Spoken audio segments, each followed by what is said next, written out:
Good evening, ladies and gentlemen. Welcome once again to the People's Forum of In the Streets with Big Stone.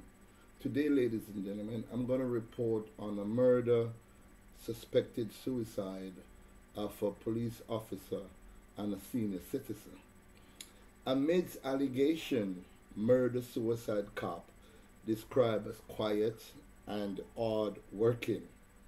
Amid a wave of speculation and controversy over the reasons behind him taking his own life after shooting an elderly woman on the compound of the Islington Police Station in St. Mary on Sunday. District Constable Toyan Ormsby has been described by some residents of the parish as a quiet and odd-working lawman. The death of the 25-year-old policeman who resided at Sunside in the parish has left a dent in the hearts of his family members, including his mother. She is said to be a serving member of the police force, and it is reported that she has not been dealing well with the news of her son's tragic death. Police investigations say they're continuing to interview witnesses to determine the motive behind the district constable's killing of 62-year-old Dawnette Maxwell from Galena, St. Mary. This is while heavy speculation continues to swirl around his sexuality, which is alleged to have been the heart of the tragic incident. The grief also trickled down to some residents, including a former close colleague of Ormsby. It is just a tragic situation because Toyan Ormsby's name is being tarnished by persons who don't know him personally.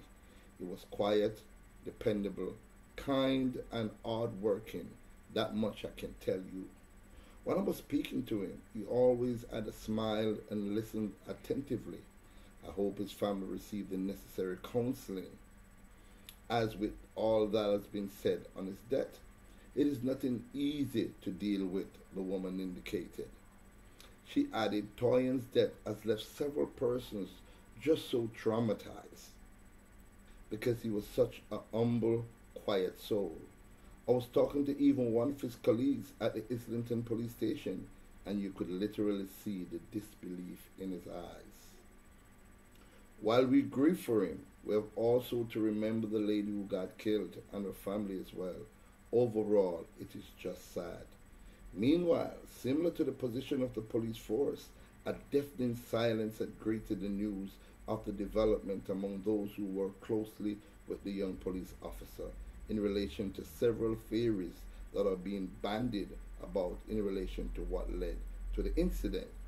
However, what is clear is that two families remain in deep mourning, and the island's police force has stepped in by offering grief counseling.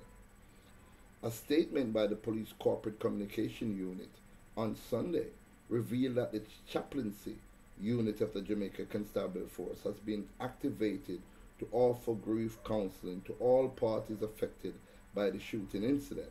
The statement added that the Community Safety and Security Branch had also been directed to offer support. But what happened minutes before the shooting of Dawnette Maxwell by Constable Ormsby is also important to determine and establish. Information reaching the newspaper is that Maxwell went to visit an individual who was in custody at the Islington Police Station on behalf of a friend.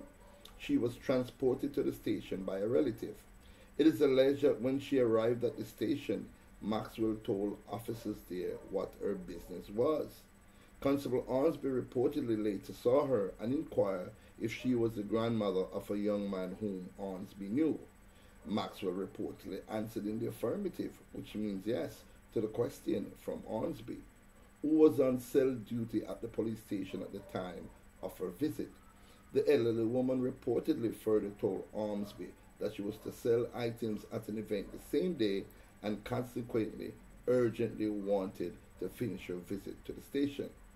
Constable Ormsby reportedly told her that after the visit, he wanted to have a conversation with her outside. It has been further alleged that shortly after Maxwell completed the visit, she spoke with Ormsby. While police reports said the two were engaged in a conversation, it has been otherwise reported that they had an argument. following which explosions were heard and both persons were subsequently found suffering from gunshot wounds. Based on the position of his weapon, it is suspected that the district constable killed Maxwell and then shot himself. Ormsby died while undergoing treatment at hospital, but Maxwell died on the compound of the police station in Islington. Several residents passed by, and motorists who all heard the explosion rushed to the scene in a daze as the usual quiet Sunday afternoon in St. Mary was transformed into one of grief tainted with elements of mystery, wild theories mirroring scenes from a Hollywood movie. As investigators probe the incident, including interviewing witnesses, it is understood that Maxwell's grandson, whom Ormsby has inquired about, has been among the interviewees. Ladies and gentlemen, I want you all out there, especially those who are reporting on this tragic incident that unfolded this past Sunday.